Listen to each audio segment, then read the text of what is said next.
2025 पेक्षा 2026 चांगले जावे, छान जावे, उत्कृष्ट आणि भरभराटीचे जावे असे तुम्हाला वाटत असेल तर तुम्ही हे एक काम नक्की करा. मित्रांनो, आपल्या सगळ्यांनाच वाटतं की जसं हे जुनं वर्ष गेलं तसं नवीन वर्ष नको जायला. थोडं तरी चांगलं जायला पाहिजे.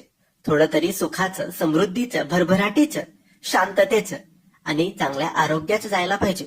मग यासाठी आपण भरपूर प्रयत्न करतो. पहिल्या दिवशी भरपूर देवाला साकडं घालतो, देवाचं दर्शन करतो.